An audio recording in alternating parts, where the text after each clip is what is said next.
Europe finds itself in a mess with nowhere to go. The more the continent wishes to run away from Russian energy, the closer it gets. And of course, everyone thinks Europe is doing just fine without Russian energy. That's a lie.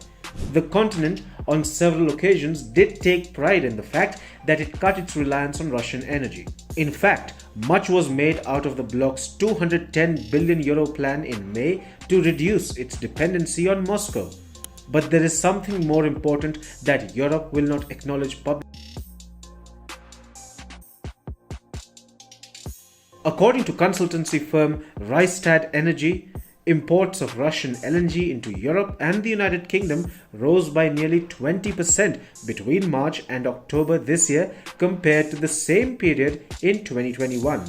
European Commission data quoted by Politico shows EU countries imported 16.5 billion cubic meters of Russian LNG between January and September this year, up from 11.3 billion cubic meters in the same period last year. Moreover, these Russian shipments entering Europe are valued at anywhere between $1 billion to $2 billion. That's a massive sum. This is where Europe has completely lost the plot.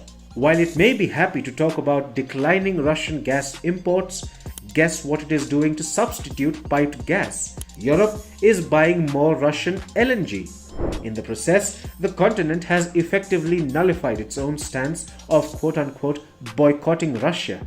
But one can't blame Europe for covertly resorting to such tactics. Cutting off from the world's fourth largest LNG producer, that is Russia, would effectively threaten Europe's own survival. For context, Russian LNG currently makes up about 15% of Europe's supply. Russia is still the third largest supplier of LNG to Europe after the United States and Qatar. The majority of Russian LNG comes into Europe from one company, Novatek. For Russia, the formula has been very simple: explore other markets and offer heavy discounts. And Moscow has been very successful with this strategy.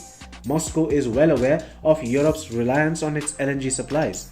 This also explains why the latter hasn't sanctioned it so far and is highly unlikely to anytime soon. In fact, according to CNN, the level of demand is so high that LNG-laden ships aren't finding place to unload their cargo in Europe. Such dependency translates into an advantage for Russia, which can still arm twist Europe whenever it wants. But what's with Europe's stunted silence over this? You see, it's convenient for Europe. Europe will go all out to fill its storage for the winter and try and make up for the shortfall of gas. For the bloc, it's more of getting the supplies ahead of winter rather than its ideological inclinations. But do you think Europe has defeated its purpose to boycott Russia with these LNG imports?